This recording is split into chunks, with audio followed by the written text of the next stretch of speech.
I just want to start, Garrett, by saying I just loved the film so much. There was this kind of obviously the story was incredible, but there was a musicality to it that I just adored. I just wanted to ask you and begin with how you first came to be aware of Fox and Rob Rich's story. I met Fox actually in the process of making another film, a short film called Alone, which was at the New York Times Op Docs. It's 13 minutes.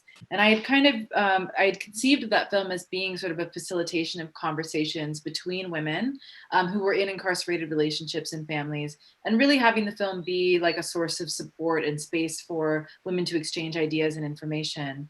And so I met Fox in the process of making that film.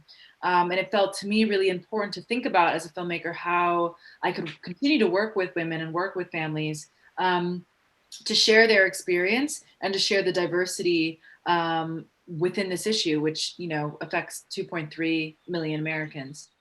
Yeah, I mean, what does their situation say about the American kind of justice system? I mean, it seems broken. It just seems like it's something needs to change.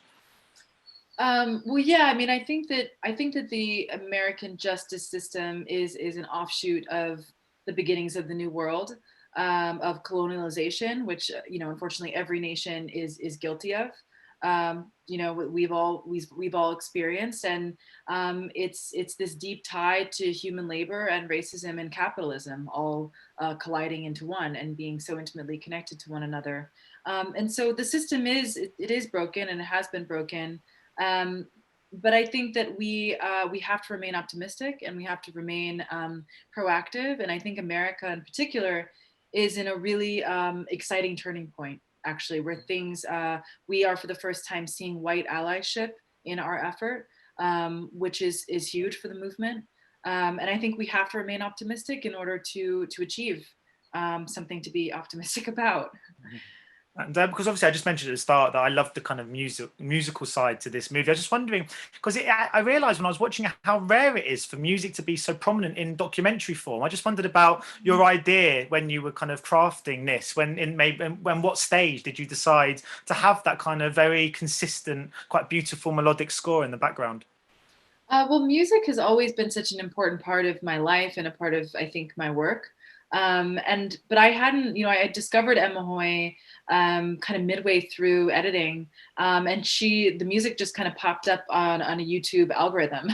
I had all these like 70s Ethiopian 70s playlists, and then when I got to read a bit about her, that she's still alive and she's a 96-year-old Ethiopian nun who was a prisoner of war, who was classically trained in Western music, and then came back to Ethiopia to essentially create her own genre. There was something really powerful about bringing these two women together, sort of in time and space as well. And as a documentary filmmaker, you can obviously you're always driven by the story that you're trying to tell, but you were blessed here with the charisma and personality of Fox, weren't you? I mean, as a kind of central character within this story that you're telling, there's just something about her. I just spoke to her just now, but she's just got a way with words, which must have made your life kind of easier because you didn't have to worry about your subject kind of not being very engaging. Well, yeah, I mean, yes, I mean, Fox is incredible. I mean, I think though that part of what's so special about her is that she really sees her own power and her experience as something that is global and that's universal and that can support, a large group of people. And I think all of us are actually exceptional. I think that if you turn a camera on anybody, you will find that they are special.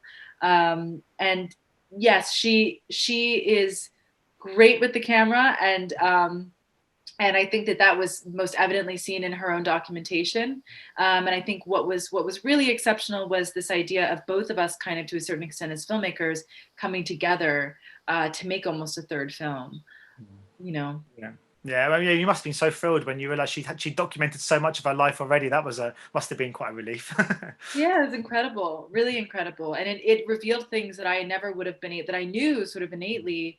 I knew she was a free spirit, and that, and I could imagine kind of her youth and what she was like then, but it's impossible to see that unless you have evidence of it. Even in an interview, I wouldn't have been able to, I think, really illustrate that. So she she had the foresight to do that for herself. Brilliant. Well, thanks so much for your time today. Thanks for sharing this movie. I think it's I just think it's wonderful. Brilliant. Stephen, I appreciate that. Thank Just you. take care. Bye bye. Ladies and gentlemen, you're watching Hey You Guys!